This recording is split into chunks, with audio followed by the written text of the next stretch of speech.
2020년 한 해를 우리가 이렇게 되돌아보니까 뭐 영적으로 해석하지 않으면은 많은 걸 놓치게 되겠죠.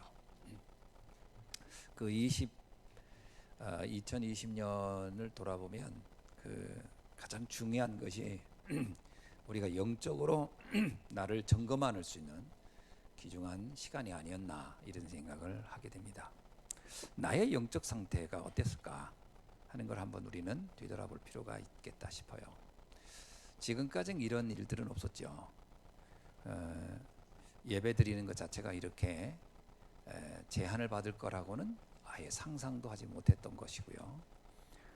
그리고 모이는 것 자체가 이렇게 문제가 될 거라고 하는 것은 상상도 못했습니다. 전에는 얼마나 많은 사람을 모이게 할 거냐 하는 것이 관심이었다면 이제는 어떻게 하면 안 모이게 해야 되냐 하는 게 관심이 된 것처럼 돼버린 시대가 됐어요. 그래서 상태를 우리가 어떻게 점검할 거냐 하는 게 상당히 중요한 것 같습니다.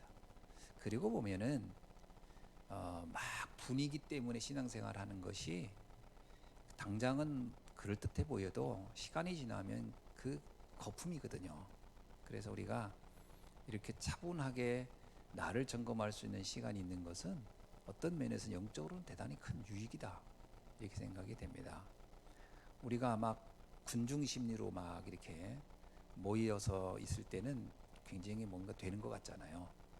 그러다가 이렇게 조용하고 모일 수 없는 상황이 되면 비로소 나의 진짜 영적 상태가 이렇게 딱 드러나는 그런 시간이 아닌가 생각이 됩니다. 그래서 본부에서도 지금 컨퍼런스를 이제는 더 이상 이렇게 모이지 않겠다 이렇게 이야기를 하시고 있는 거 보면은 많은 생각을 하게 됩니다. 뭐 제가 들리는 말로는 그 준비하는 팀들이 컨퍼런스가 끝나면 그 다음 컨퍼런스 때까지 그거 준비하면서 세월을 다 보내는 거죠. 워낙 대회가 크다 보니까. 그러니까 본인들의 영적인 상태를 점검하거나 할 수 있는 시간이 별로 없는 거예요. 그러니까 또 하나의 행사, 또 하나의 행사. 또 우리들도 잘못하면 그거 위해서 막 모여서 함께 그 분위기에 이제 취하는 거죠. 그리고 끝나면 사실 우리 영적 상태가 좋아진다고 볼 수 없습니다. 그냥 좋은 기분 또는 느낌 이거 가지고 맞는 거죠. 그래서 앞으로는 가능하면 이렇게 조용히 모여서 말씀에 집중하는 시간을 갖는 쪽으로 이렇게 하시겠다라고 한다고 하는 것 같습니다. 저는 처음에는 그래도 그렇지 한번 1년에 한 번이라도 좀 모여서 뭔가 으쌰으쌰 하면 좋지 않겠나 이런 생각을 했는데 그 말씀을 쭉 제가 듣고 보니까 그게 맞겠다 이런 생각이 들고요. 우리들의 영적 상태를 한번 점검할 필요가 있지 않나 우리도 그런 생각이 듭니다. 자, 오늘 본문에 보니까 이제 그 베드로하고 요한이 변화산에 올라가서 이제 예수님과 하는 그런 이야기거든요. 근데 이 이야기, 이 사건 이전에 어떤 일이 있었냐면은 우리가 잘 알고 있듯이 가이사 빌리포 지역에 갔을 때 그 예수님이 이제 제자들에게 묻지 않습니까? 사람들이 나를 누구로 하느냐? 저는 이거는 정말 많은 것을 담고 있는 질문이었다고 봅니다. 그 사람들의 상태를 보려고 한 것도 있지만 더 중요한 것은 제자들의 상태를 스스로 발견할 수 있도록 기회를 준 것이다 라고 저는 생각합니다. 왜냐하면 그때 제자들은 사람들을 만나고 돌아와서 얘기하지 않습니까? 사람들은 각자 보는 그 예수님을 바라보는 그것이 다 다르다는 걸 보고 왔어요. 그때 예수님의 표정이 어땠겠어요? 예수님의 표정은 절대로 만족하지 않았거든요. 그러다가 베드로가 중요한 고백을 합니다. 주는 그리스도시요 살아계신 하나님의 아들이십니다. 이건 굉장히 중요한 비밀이죠. 이건 뭐 그야말로 쥐고 생기고 가장 정확한 고백을 한 것이 베드로라고 할 수 있을 만큼 충격적인 고백을 한 겁니다. 아무도 모르던 대답, 그죠? 아무도 몰랐던 대답을 베드로가 한 거예요. 진짜 근데 이거를 뭐라고 얘기했냐면 예수님도 이건 하나님이 내게 알려준 거다라고 얘기를 했거든요. 자, 굉장한 거죠. 하나님이 알게 해줬으니까 알겠죠. 자, 그런데 그 고백을 한 베드로와 그 제자들에게 뭐라고 얘기했냐면 20절에 보니까 제자들에게 경고하여, 여기서 굉장히 중요한 표현은 경고라고 합니다. 뭐 이렇게 권면하여라든가 이렇게 좀 강조하여라고 하지 않고요, 경고를 했다라고 하는 겁니다. 왜 경고라는 단어를 썼을까요? 이 경고란 단어는 뭔가 굉장히 위험한 일을 벌이지 않도록 하기 위한 그런 거죠. 우리가 경고 얘기할 때는 뭐 예배 시간에 그렇게 하면 안 돼 라고 경고한다고 할 때는 그 어떤 거 중요한 것을 염두에 두고 그것이 문제가 일으킬 걸 예상하고 하는 얘기가 경고란 단어를 쓰는 거거든요. 경고를 했다는 거예요. 뭐 군대 가면 경고 많이 하잖아요. 탈영하지 마, 뭐 하지 마 이렇게 경고하는데 뭐라고 얘기하냐면 네가 그리스도인 것을 아무에게도 말하지 말라라는 경고를 했다는 거예요. 그러니까 뭐 야, 아직은 말하지 마 이런 정도가 아니에요. 절대로 말하지 마 이 말이거든요. 왜 절대로 말하지 말라고 했을까? 그래놓고 나중에 보면요, 마태복음 28장 19절에 봐서는 너희는 모든 민족에게 가서 이 복음을 전하라고 또 얘기를 해요. 그때는 뭐 생명 걸고 전해라는 거거든요. 이때는 절대로 하면 안 돼 했고 또 한참 후에는 이제 봐서 너희들은 전달해야 돼라고요. 그 사이입니다. 그 사이. 왜 그랬을까 하는 거죠. 이유는 틀린 각인 가지고 있는 그 상태에서 복음을 전하게 되면 문제가 온다는 거예요. 그러니까 복음을 어설프게 전달하면은 문제가 온다는 얘기를 하는 겁니다. 근데 그게 경고할 정도의 문제가 온다는 거예요. 무슨 얘기일까요?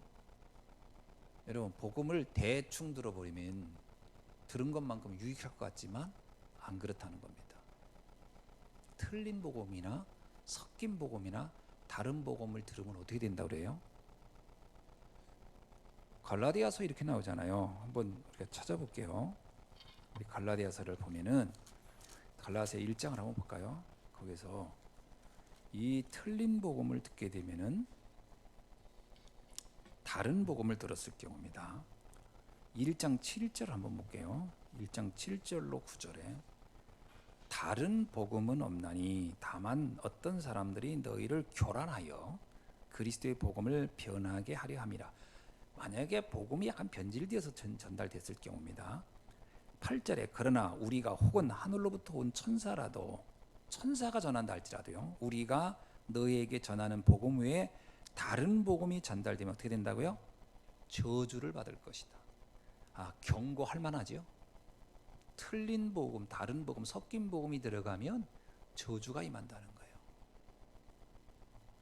그래서 우리가요, 신앙생활 어영부영하는 것을 그냥 대수롭지 않게 생각하는 건 굉장히 위험한 겁니다. 경고를 해줘야 되는 거거든요. 그거 경고해줘야 됩니다. 왜냐? 저주받을 수 있기 때문에. 그러니까 우리가 신앙생활을 뭐 그냥 뭐 대충 하지 뭐 이런 그래도 안 하는 것보다 낫지 그렇지만 결과는 안 한 것과 크게 다르지 않습니다. 경고할 만한 얘기가 되는 거예요. 그러면서 9절에 볼게요. 우리가 전에 말하였거니와 내가 지금 다시 말하노니 만일 누구든지 너희가 받은 것 외에 다른 복음을 전하면 저주를 받을지어다. 여러분, 복음을 받을 때도 대충 듣게 되면 문제가 되지만 전하는 사람도 대충 전해버리면 저주가 임한다는 거예요. 틀린 복음 전하면 그에게 저주가 임한다는 거예요. 그러니까 예수님이 제자들에게 경고할 만한 거죠. 이건 진짜 경고받아야 할 이야기인 거죠. 그러니까 이게 굉장히 중요한 겁니다. 복음이 섞여버리고 복음이 다른 것이 되어버리면은 이게 보통 문제가 아니에요. 섞인 복음이 뭐죠? 뭐 이것도 좋고 저것도 좋고 막 이렇게 하는 거예요.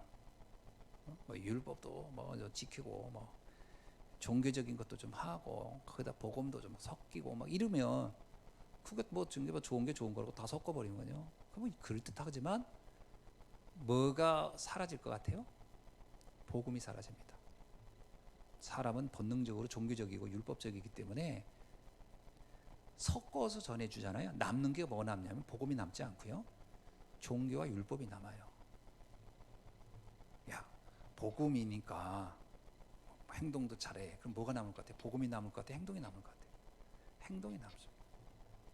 우리가요, 복음이라고 하면서 하는 행동을 잘 보세요. 복음적으로 합니까? 행동 여부를 가지고 판단합니까?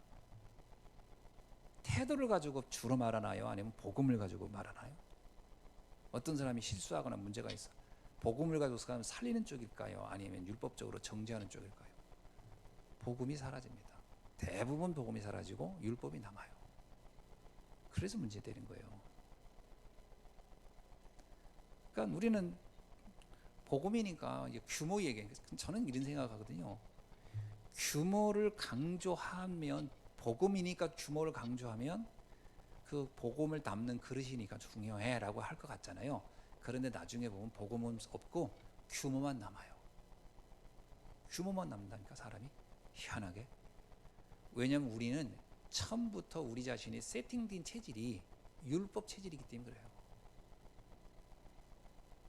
그래서 규모는 사실은 말 안 해도 상관없습니다, 사실. 그걸 이제 오해하는 거거든요. 그럼 아무렇게 살아도 된단 말이냐? 여러분, 안 그렇습니다. 진짜 복음이 이해되면 삶은 조용히 변화되게 돼 있는 거거든요. 근데 우리는 그렇게 보질 않거든요. 아유, 복음 알잖아. 그러니까 행동을 바로 해. 사실은 복음 안 게 아니거든요. 그게 이제 섞이는 겁니다. 그러니까 제자들이 주는 그리스도의 살아계신 하나님의 아들이십니다 고백해 놨어요. 고백을 했는데 그 이후부터 바로 나타나는 행동을 보면 알 수 있습니다. 베드로의 행동이 어떻게 됩니까? 바로 인본주의로 나와요. 예수님 죽으시면 안 됩니다. 그게 사람 중심이거든요. 그렇게 나오죠. 사람 중심입니다. 의리, 인격, 인간관계, 이게 중요합니다. 그런 거거든요. 그리고 오늘 본문은 뭐냐면 율법주의와 신비주의가 나온 겁니다. 모세, 율법의 대표자죠.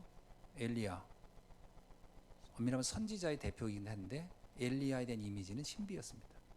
이게 베드로에게도 남아 있었던 겁니다. 자, 이런 상태로 복음을 말하면, 말하는 사람이 이게 섞여 있는데 복음이 나가는 것 같은데 묘하게 복음이 왜곡돼 버리는 거예요. 그러면 현장은 저주가 임하는 거예요. 그래서 예수님이 경고한 겁니다. 저게 완전히 바뀔 때까지는, 저 너의 상태가 바뀔 때까지는 함부로 말하지 마. 그 얘기를 하신 것 같죠. 제가 이 복음 듣고 나서요, 처음에 복음 듣고 나서 충격받고 나서 설교를 하려고 섰는데 신기하게요, 율법적이 되는 거예요. 나도 모르게. 왜냐, 복음은 아는데 이게 이렇게 딱 그 뭐라고 할까요? 딱 여기 서면 나도 모르게 복음이 안 나가고요, 자꾸 이 행동을 고치고 싶은, 행동을 교정시키고 싶은 욕구가 강한 거예요. 목회자가, 성도들이 어떤 행동 있잖아요. 이렇게 했다든, 설교 속에 그 얘기를 막 해주고 싶은 거예요. 그 행동 그렇게 하면 안 됩니다. 다투면 안 됩니다. 막 이런 거. 그러면요, 막 그 얘기를 하다 보면 지적하고 책망하고 문제를 막 말하지, 그 사람이 영혼을 살리는 메시지는 이제 없어지는 거예요. 그게 무서운 거거든요. 그래서 내가 안 되겠더라고요. 설교를 하고 나면 뒤끝이 장렬이라 완전히 뒤가 찜찜하고요. 내가 오늘 도대체 강단에서 뭔 얘기를 한 거지? 너무 기분이 안 좋은 거예요. 이 엄청난 중요한 시간에 내가 율법을 쏟아냈다는 것이, 이게 지금 저주받을 일이잖아요. 소름 끼치는 거죠. 그 다음부터 한 게 유목사님 설교를 그대로 한 거예요. 그래서 처음에 안 되겠다 싶어서 유목사님이 본문, 그래서 그때 제가 초창기에 유목사님이 했던 강해 설교 있잖아요. 그것도 그대로 한 거예요. 막 한 5년을 그대로 했던 것 같아요. 왜냐,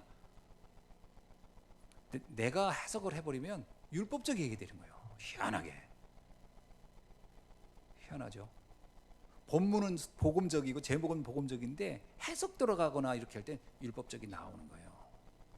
그리고 일단 내 기분이 늘 약간은 기분이 상해 있어요.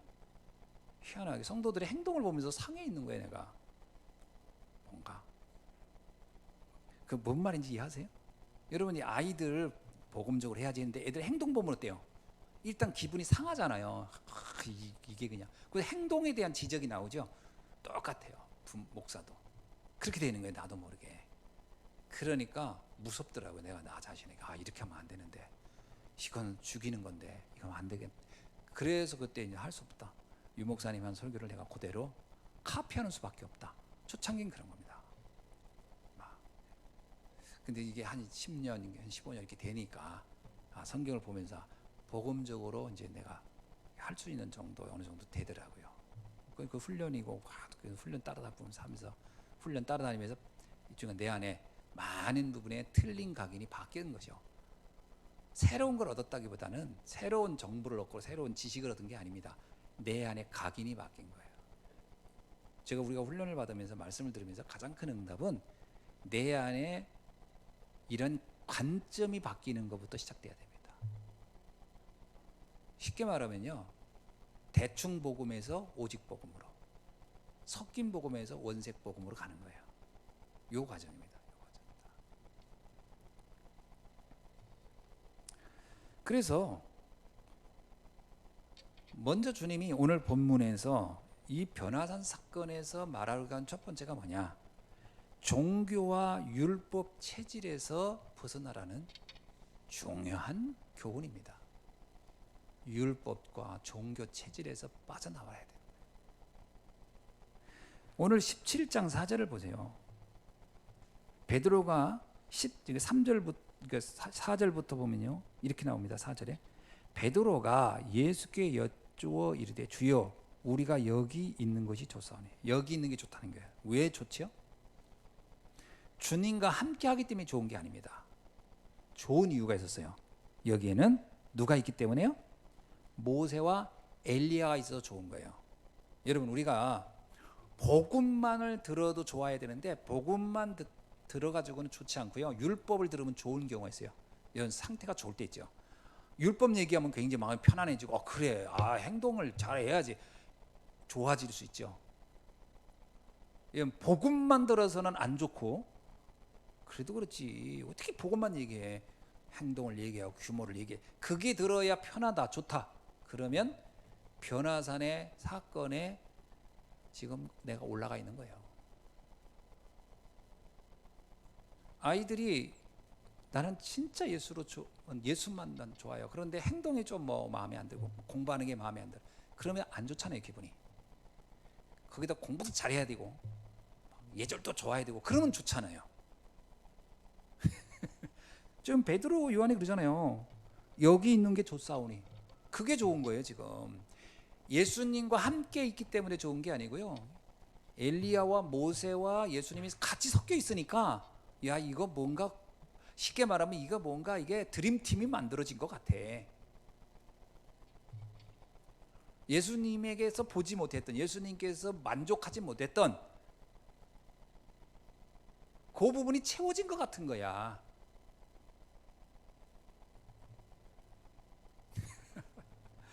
정말 우리가요, 신앙이 이렇게 딱 됩니다.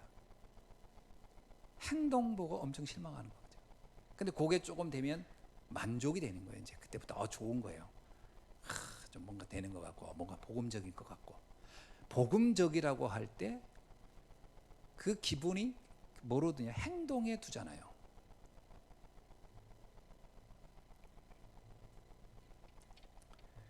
자, 그러나 보세요. 이 엘리야나 모세는 그림자에 불과한 겁니다. 이건 그림자지, 이건 실체가 아니에요. 예수님이 참 제사장, 참 선지자, 참 왕이지, 여기는 엘리야는 그냥 선지자, 그냥 사람 선지자지, 이게 참 선지자가 아니에요. 이거는 그냥 그림자예요, 그림자. 예수님을 설명하기 위한 하나의 광고 같은 거고 예고편이지 이게 본편이 아니거든. 모세도 마찬가지죠. 율법이 뭡니까? 성경에 나오잖아요. 율법은 그리스도가 오기까지의 기능이에요. 그리스도가 오면 그 율법은 그리스도로 완성되는 거예요. 그래서 몽학선생 같다라는 표현을 쓰는 거예요. 갈라디아 3장 24절에 율법은 그리스도를 설명하기 위한 하나의 초등교사, 몽학선생. 몽학선생이 아주 기초, 가장 기본을 가리키는 사람을 몽학선생이라고 하는 거거든요. 예? 뭐 수저는 이렇게 떠라, 먹을 때 흘리지 말아라. 기존적인. 그러니까 이거는 그리스도를 설명하기 위한 가장 기본적인 것을 설명한 거에 불과하지 이거는 실체가 아닌 거예요. 이건 그림자예요. 그런데 베드로는 그렇게 보지 않은 거예요. 거의 동등한 예수님과 모세나 엘리야를 동등한 정도의 수준으로 놓고 쉽게 말하면요. 테이블에 예수님 한 부분, 모세 한 부분, 엘리야 한 부분이 딱 이렇게 조합을 이루어야 비로소 만족이 된다고 생각한 거예요. 신앙생활을 이렇게 생각한 거예요.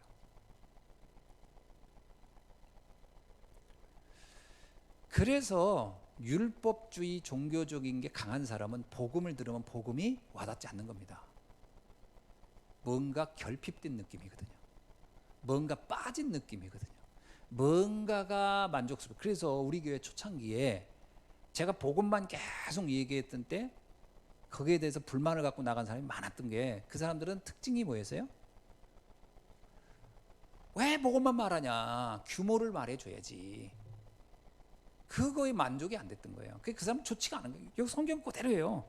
좋아 보이지가 않은 거예요. 이 설교가 좋아 보이지가 않는 거예요. 거기서 내가 이제 가끔 이제 모세 이야기, 이제 그 율법 얘기하고 막 규모 생활 막 이런 얘기하면 좋아 보였을 거예요. 그러면 아마 여기 지금보다 더 많은 사람이 모였을지도 몰라요. 좋아 보였겠지. 그러나 복음만 말하니까 좋아 보이지가 않아.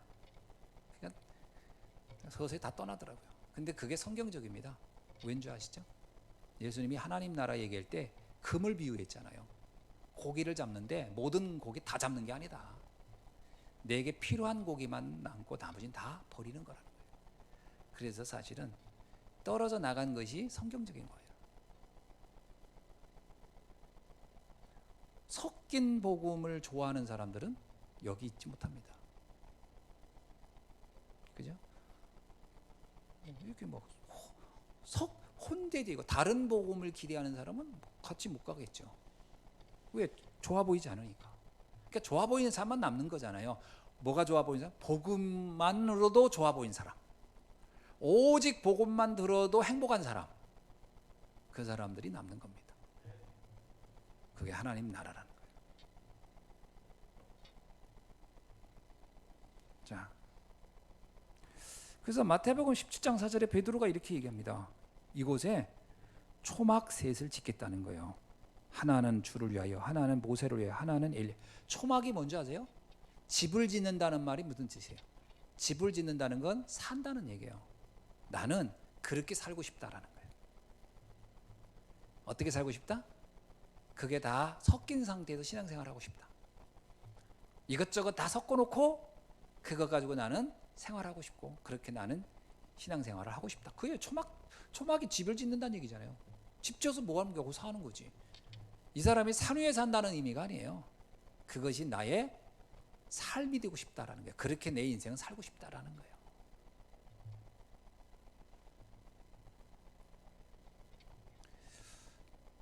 그런 경우가 많죠. 진짜. 그럼 왜 그렇게 해석했을까요? 왜 쉽게 말하면 왜 베드로는 그런 생각을 벗어나지 못했을까요? 왜 벗어나지 못했을까요? 벗어나지 못한 이유는 간단해요. 인생의 진짜 문제에 대해서 그가 보는 눈이 없었기 때문에. 인생의 진짜 문제가 뭔지를 못 보는 거예요. 그러니까 좋은 게 좋은 거 다 섞어버리고 싶은 거지. 진짜 문제는 뭔지 아시죠? 사실은 창세기 3장 문제로부터 오는 겁니다. 근본 문제예요. 그 근본 문제는 율법으로 선지자의 이런 삶으로 절대로 바꿀 수 없는 거거든요. 도리어 그것은 더 우리가 영적 문제를 치유하는데 장애물이 되면 장애물이 되지 도움이 전혀 안 돼요.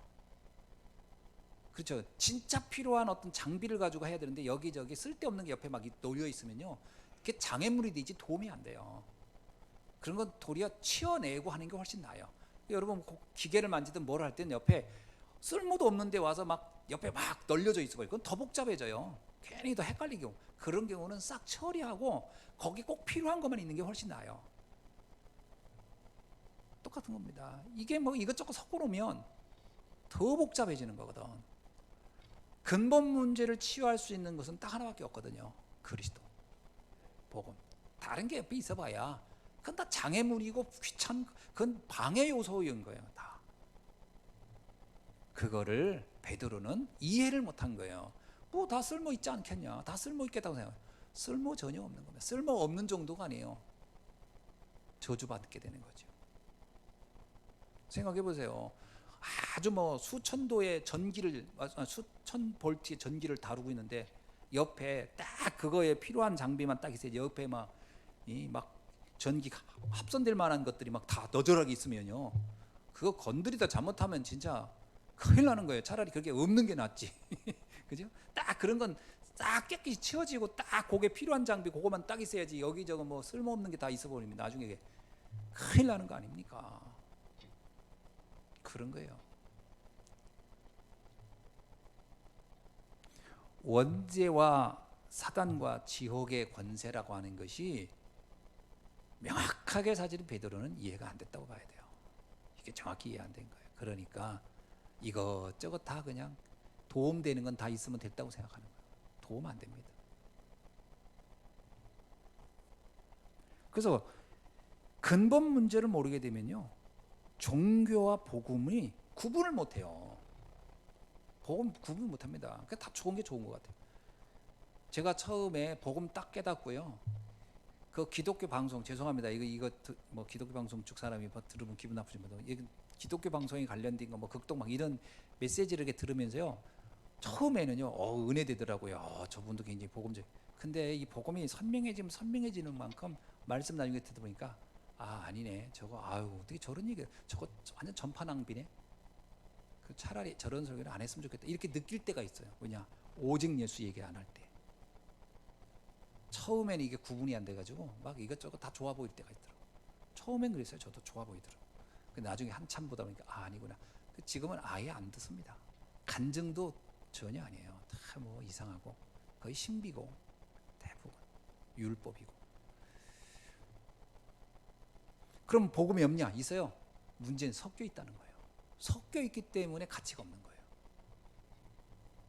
섞여 있어서 가치가 없다니까요. 베드로가 섞어놨던 거예요. 율법, 선지자, 복음 다 섞어버려. 여기가 조사원이 초막집 집을 짓고 여기서 하겠습니다. 그건요, 경고해야 되는 거거든요. 너 그렇게 하면 안 돼. 너 큰일 나. 경고해줘야 할 내용이었던 거죠. 자, 사단의 최대 무기가 뭘까요? 사단의 최대 관심 무기가 뭘까요? 사단은요, 우리가 오직 복음 되지 못하게 하기 위한 때 최고의 관심이 있습니다. 왜? 오직 복음이 안 되면요, 보세요. 너 복음하지 마. 그러면은 그거는 우리가 거절합니다. 그죠? 오직 복음하지 마 이게 아니라 복음하지 마 그러면 그거는 거부할 겁니다. 왜냐면 야 좋은 거 많어. 그러면 우리도 다 수용하기가 쉬워요. 근데 오직 복음하지 마 그러면 그건요, 사람들이 의외로 잘 속습니다. 뭐 이것도 좋고 저것도 좋은 것 같으니까. 사단은 복음을 막기보다는 오직 복음을 막는 겁니다. 오직 복음을 막는 거예요. 그래서 우리가 오직 예수하면요, 제일 먼저 듣는 얘기가 뭐냐면 야, 너 너무 독선적이야 이 말을 듣거든요. 독선적인 게 아닙니다. 유일한 것이지. 복음을 모르면 종교와 복음을 섞어버려요. 섞어버립니다. 그래서 갈라디아 1장 10절에 뭐라고 나오죠? 한번 찾아볼까요? 갈라디아서 1장 10절에 보니까 이렇게 나옵니다. 왜 다른 복음이 만들어진 이유를 설명하는 거예요. 다른 복음이 왜 만들어지냐면 이렇게 나옵니다. 이제 내가 사람들에게 좋게 하랴 하나님께 좋게 하랴. 사람들은 기본적으로 율법적이고 종교적이거든요. 그러니까 그거에 기분을 맞춘다면, 내가 거기에 맞춘다면 나는 다른 복음을 말할 거다. 그러나 나는 사람들이 설사 싫어해도 나는 하나님이 기쁘게 하는 쪽으로 난 하겠다. 목사 같은 경우요, 그런 유혹 맞습니다. 아까도 얘기했잖아요. 제가 만약에 엘리야, 모세 이런 내용을 다 섞어가지고 여기서 설명을 하면 많은 사람들은 좋아할 겁니다. 우리 목사님 굉장히 포용력 있고 다양한 거 다 얘기하고 뭐 이렇게 뭐라고 할까요? 좀 삶에 대한 얘기도 하고 좋아할 겁니다. 사람들은 좋아할 거예요. 그러나 하나님은 분노하실 겁니다. 왜냐하면 그거는 진노받을 이야기이기 때문에. 그건 경고해야 할 얘기이기 때문에. 그러니까 얘기하는 거예요. 사람을 내가 기분 좋게 하겠냐? 하나님을 기분 좋게 하겠냐? 어떤 메시지를 내게 했으면 좋겠냐 이거예요. 바울이 그러는 겁니다. 갈라디아서에서 너희들 사람 비유 맞추며 설교하지 말라. 그 얘기죠. 사람 비유 맞추면서 메시지하지 말아라. 하나님이 기뻐하는 메시지를 하라. 오직 복음만 말하라. 이 얘기입니다. 그러니까 사단은 우리에게요, 자꾸 사람들의 반응을 관심 갖게 할 거라는 거죠. 사람들이 뭐라고 할까? 사람들이 어떻게 반응할까? 그게요, 사단의 유혹 중에 굉장히 큰 유혹 아니겠습니까? 사람들에게 시선을 자꾸 두는 거예요.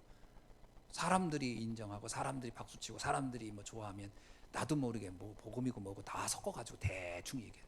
여러분, 우리가 전도 현장에서도 그럴 수 있습니다. 전도 현장에서도요, 주변 사람들이 비유를 딱 맞춰가면서 그 사람들 입장 싹 고려해가면서 복음 적당히 섞어가면서 말하는 거예요. 그러면 다들 부담 없이 듣지. 다 좋아하지요. 그게 과연 살릴까요? 못 살립니다. 사람 못 살려요. 이거. 제자 찾아지지도 않고. 그러니까 사람들이 그냥 좋다 박수는 치겠지. 너 신앙생활하면서 되게 포용력도 있고 뭐 관대하고 뭔가 다 수용력도 있고. 못 살립니다, 사람. 하나님이 기뻐하는 메시지를 던져야 거기서 제자가 찾아지는 거예요. 그래서 사단은 자꾸 우리에게 그런 유혹을. 그래서 사단의 전략이 뭐죠? 육신적인 거 주고 영적인 거 뺏어가는 거예요. 육신적인 사람들의 필요, 기대 이거 맞춰주고 자꾸 맞춰주고, 영적인 부분은 자꾸 약화되는 거지. 이게 사단의 유혹이다는 거죠. 사실 이 변화사는요, 예수님께서 일부러 데리고 올라간 거예요. 왜 데리고 올라갔을까요? 제자들의 상태를 영적인 엑스레이를 찍어준 겁니다. 정확히 말하면 영적인 엑스레이를 딱 찍어준 거예요. 니들이 지금 상태가 요런 수준이야 라고 보여준 거예요. 엘리야, 모세 딱 보여주니까 그대로 나타나잖아요. 이 영적 상태가 그대로 딱 그냥 뭐라고 할까, 거짓말 할 수 없이 딱 나타나잖아요. 이거 너무 좋아요. 너무 좋습니다. 그리고 또 여기서 살고 싶어요. 이렇게 딱 나오니까 그래, 네 수준 딱 나왔구나. 엑스레이 찍어준 거예요. 영적 엑스레이를 다. 그래서 사실 이게 이제 오래 각인된 거예요. 오래 각인. 그리고 사단에게 속은 거예요. 그리고 오직 복음만 전하지 못하게. 그러니까 우리가 오직 복음 전하는 것을 굉장히 우리가 주저합니다. 의외로 많이 주저합니다.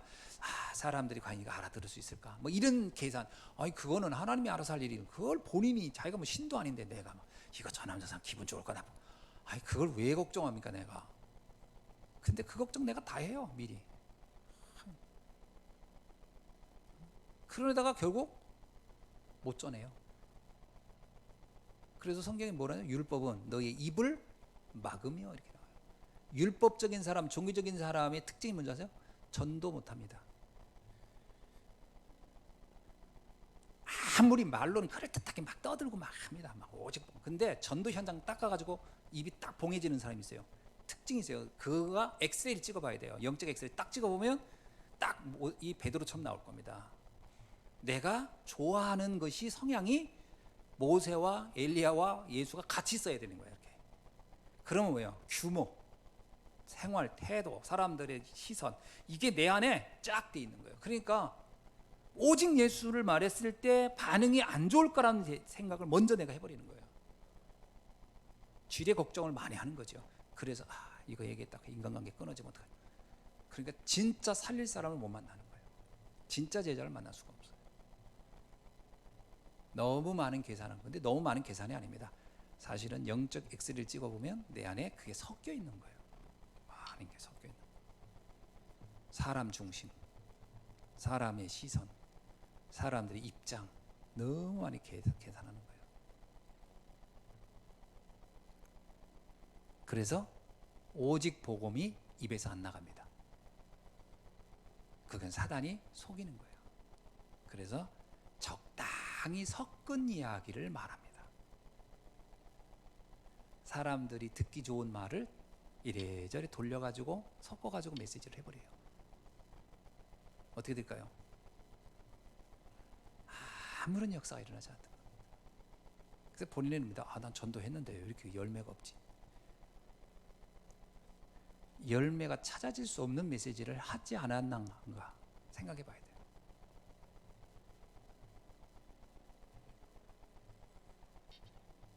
열 명 중에 9이 떠나도 가도요, 한 명이 진짜 제자 만나면 그 한 명은 100명의 몫을 합니다. 그 제자를 찾아야 돼요. 아니죠. 100명이 아니죠. 1000명의 몫을 합니다. 약한 자가, 작은 자가 1000을 이루고 약한 자가 강국을 이루는, 제자 하나 제대로 나오면 1000명의 몫을 하는 겁니다. 그러니까 여러분 잘 생각해 보세요. 내 주변의 사람들을 내가 990명을 잃어도 한 명을 제대로 찾으면 그 사람은 그 몫을 이상을 합니다. 그게 제자 찾는 비밀이에요. 예수님은 5,000명이 막 몰려들었잖아요. 다 보내는 겁니다. 다 보냈어요. 5,000명이 왔어요. 모병이어 기적했을 때 그 사람들이 다 뿅 갔습니다. 예수님이 하는 걸 보고. 근데 예수님은 거기서 추려서 12명 딱 남긴 겁니다. 사실 엄밀하게 말하면. 왜냐? 그 12명으로 세계를 바꿀 수 있다고 보신 거예요. 그게 제자관입니다.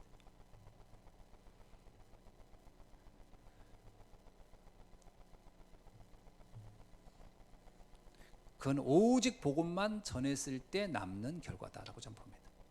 오직 복음만 전했을 때. 자, 세 번째 뭐냐? 세상을 승리하는 유일한 비밀이 뭘까요? 세상을 승리하는 유일한 비밀은 요한일서 5장 5절에서 복음이 아니고서야 어떻게 세상을 승리할 수 있겠느냐는 거예요. 오직 예수입니다. 그래서 뭐라고 얘기하냐면요, 오늘 본문에서 이렇게 얘기합니다. 예수님께서 천사가 이렇게 얘기합니다. 5절 볼게요. 말할 때에, 그러니까 베드로가 이렇게 얘기했을 때입니다. 이렇게 초막짓을 짓고 사겠습니다 할 때, 호련히 빛난 구름이 그들을 덮으며 구름 속에서 소리가 나서 이르시되 이는 내 사랑하는 아들이요 내 기뻐하는 자니 너희는 그의 말을 들으라. 아멘. 너희는 복음의 말씀만 들으라. 그래야 세상을 정복하고 살릴 수 있습니다. 복음의 말씀만 들어야 돼요. 다른 걸 들으면 안 돼요. 너희는 그의 말을 들으라. 여러분 요한복음 1장 1절이 뭐예요? 태초에 말씀이 계시니 이 말씀이 곧 하나님이시라. 복음의 말씀만 들어야 됩니다. 히브리서 4장 12절에 이렇게 나오세요. 하나님의 말씀은 살아있고 활력이 있어 좌우에 낯선 어떤 검보다도 예리하여 혼과 영과 관절과 골수를 찔러 쪼개기까지 하며 또 마음의 생각과 뜻을 판단하는 것이다. 하나님의 말씀만 우리에게 들려야 세상을 살릴 수가 있다. 그래서 계시록 1장 3절에도 이렇게 합니다. 이 예언의 말씀을 읽는 자와 듣는 자와 그 가운데서 기록한 것을 지키는 자가 복이 있느니라. 아멘. 하나님의 말씀만 들어야 돼요. 그게 복이 있는 거예요. 디모데전서 4장 5절은 이렇게 나옵니다. 뭐라고 나오냐면요, 하나님의 말씀과 기도로 우리는 거룩하여지는 것이다. 하나님의 말씀과 기도로 우리는 거룩해지는 것이다.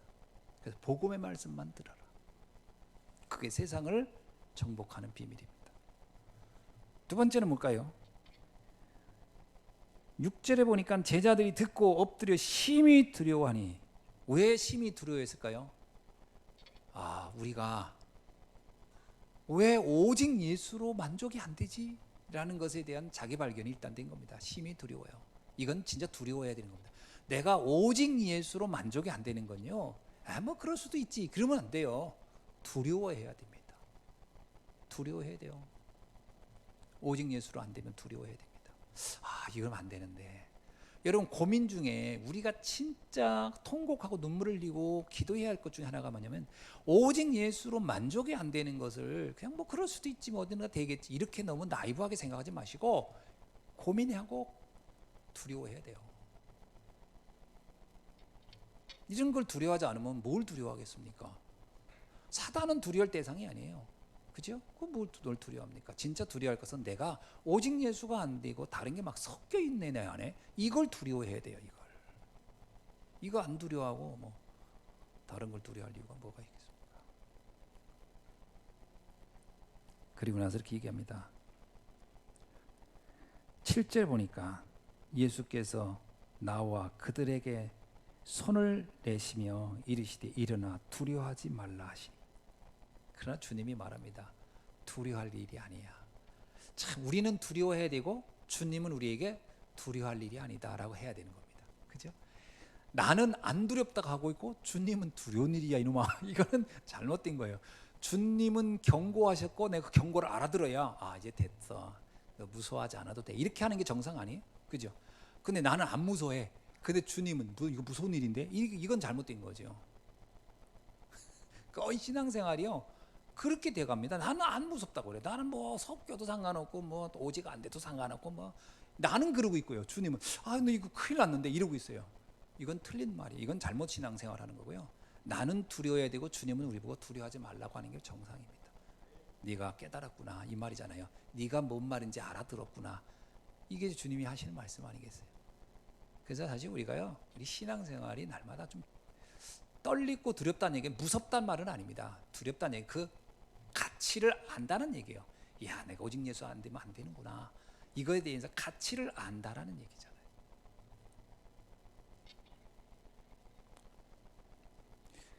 그래서 이렇게 얘기하십니다. 제자들이 눈을 들어 보매. 그 다음에 중요합니다. 주님께서 답을 보여준 거예요. 말로 안 보여주고요, 답으로 보여줬습니다. 답으로. 제자들이 눈을 들고 보매 오직 예수 외에는 아무도 어떻다고요? 보이지 아니하더라. 제자들이 두려운 마음을 갖게 되니까 비로소 눈이 열린 거예요.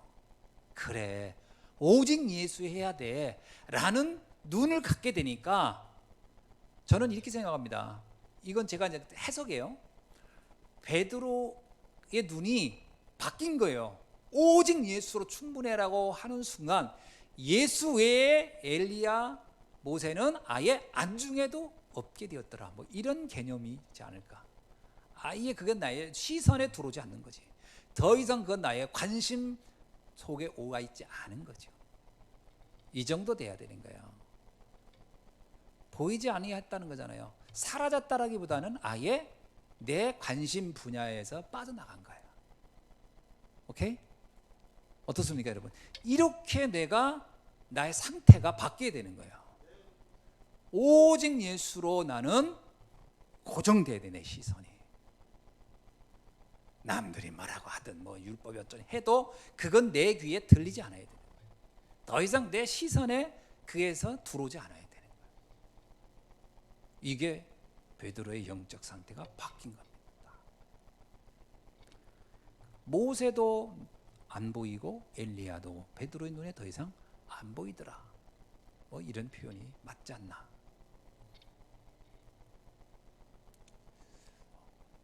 우리들 눈에 자꾸 베드로가 보이고 엘리야가 보이면 곤란하지요. 진짜 곤란합니다. 자꾸 이렇게 누굴 볼 때마다 행동이 왜 저래? 그건 지금 모세가 보이는 거예요. 지금 막 쟤는 말하는 게 뭐 이렇게 뭐 싸가지고 그거 자꾸 그 엘리야가 보이는 거예요. 그거 자꾸 상관없다. 오직 예수 복음은 충분하다. 딱 그게 보여야 됩니다. 이게 상태 아니겠습니까? 이런 상태가 돼야 돼요.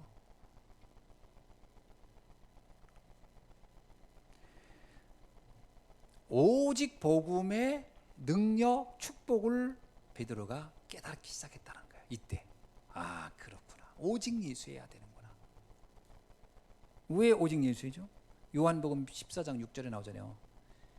길이요 진리요 생명이니 나로 말미암아 아버지께 올 자가 없느니라. 그래요. 거기에 베드로가 볼 때요, 엘리야가 10,000명이 있고 모세가 1,000,000명이 있어도 그들이 다 힘을 합쳐도요, 나를 천국으로 보낼 수 있는 사람은 아무도 없어요.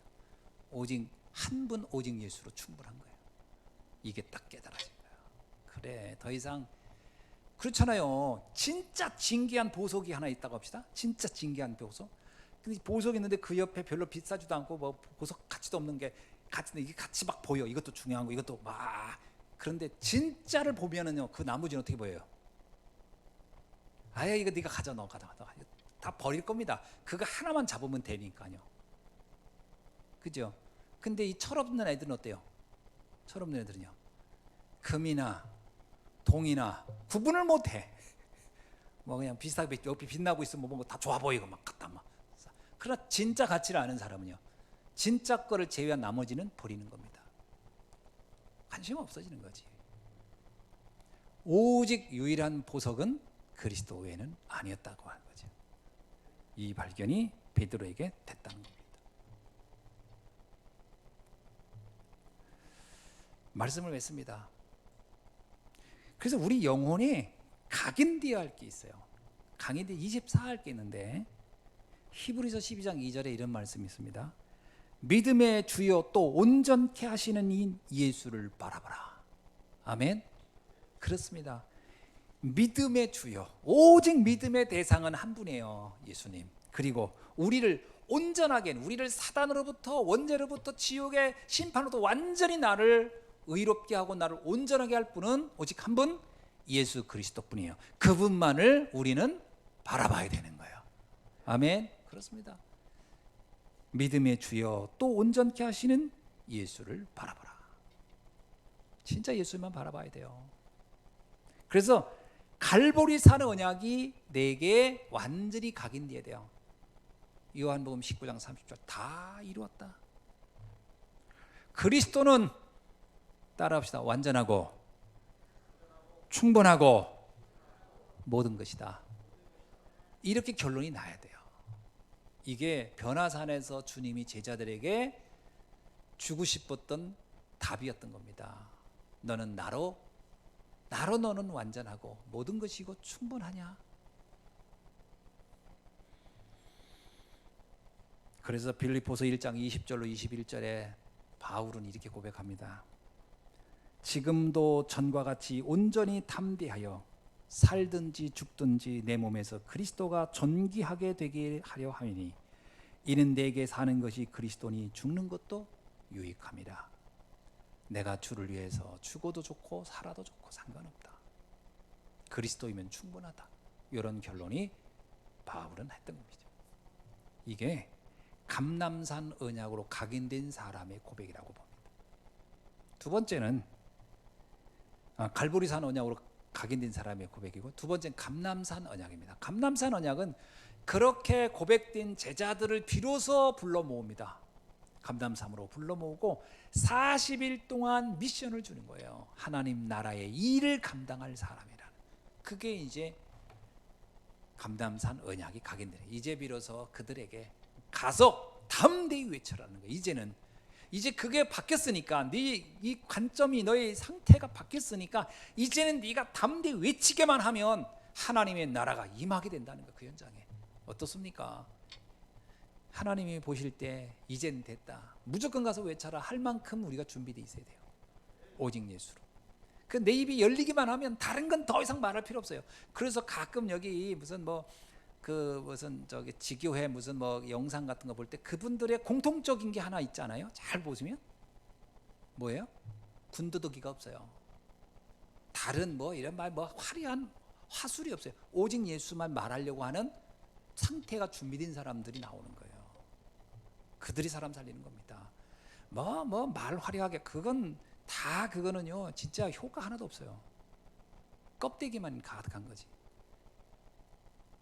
딱 보면 알잖아요. 아, 참 저 사람 말하는 거나 이런 거 딱 들어보면 별로 기름기도 별로 없고 뭔가 이렇게 거칠해도 별로 없고 그냥 담백하잖아요. 아, 저 사람 오직 예수만 말하려고 하는 사람이구나. 그들에게 제자가 만나지는 거잖아요.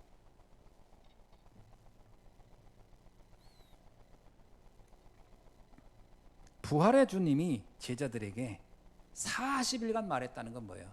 그만큼 중요하다는 거. 이제 준비가 된 그들에게 우리 영혼 속에 237 나라 땅끝 이게 이제 주어지는 날이 되어진 거죠.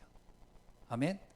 어떻습니까? 이제 우리 이제 주님이 나를 그렇게 쓰시겠구나라고 믿어지십니까? 아멘. 그렇죠. 그게 이제 우리가 이제 외쳐야 할 미션이죠. 땅끝까지. 오직 예수만 말하면 됩니다. 오직 예수. 세 번째입니다. 마가다락방의 능력이 체험돼야 돼요. 이건 뭐냐면요. 이 이후의 결과는 내가 하는 게 아닙니다.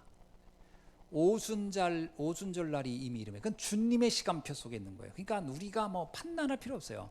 여러분 우리는 주님에게 심부름 복음만 전하면 돼. 나머지 변화시키고 역사하고 하는 건 나머지 주님이 알아서. 그걸 내가 걱정할 게 없다니까. 우리들이 참 너무 고민하는 게 이거예요. 내가 이렇게 이 사람이 될까요? 하고 왜 그걸 내가 고민합니까? 그건 주님의 영역인데 주님의 영역에 우리가 개입하지 말아야 돼요. 내가 24 되면 25는 주님이 알아서 하시는 거예요. 그것이 마가다락방의 역사입니다. 그걸 이제 우리에게 설명하는 거예요. 마가다락방이 그 제자들이 뭐 열심히 해서 그 오순절 날이 온 게 아니잖아요. 하나님의 시간표가 되니까 딱 그들이 움직이니까 역사가 일어나잖아요. 그래서 역사에 대해서는 걱정하지 말아라. 그건 주님이 알아서 하실 것이다. 성삼위 하나님께서 지금도 우리와 함께 하시는 거죠. 그래서 제자들에게 마태복음 28장에서 이런 얘기 하잖아요. 하늘과 땅의 모든 권세를 가진 내가 너와 영원히 함께 하겠다. 아무것도 염려하지 마. 걱정하지 마. 너는 그냥 외쳐. 그러면 나머지는 내가 다 해주마. 오늘 이 응답이 오늘 우리 예수한교회 성도님들에게 2020년 한 해를 이렇게 마감하면서 좀 점검해 보시고 2021년도에는 진짜 이제 내가 담대하게 오직 복음만 전하리라. 오직 예수만 바라보며 그 비밀만 난 외치리라. 이런 결단을 하는 귀한 날이 되시기를 주님의 이름으로 축원합니다. 기도하겠습니다. 하나님 감사합니다. 오늘 주신 말씀을 다시 한번 우리가 깊이 묵상하며 오직 그리스도만 바라보고 오직 그리스도만 전하는 오직 예수 되는 축복을 누리고 체험하는 증인이 되게 하옵소서. 예수 그리스도의 이름으로 기도하옵나이다. 아멘.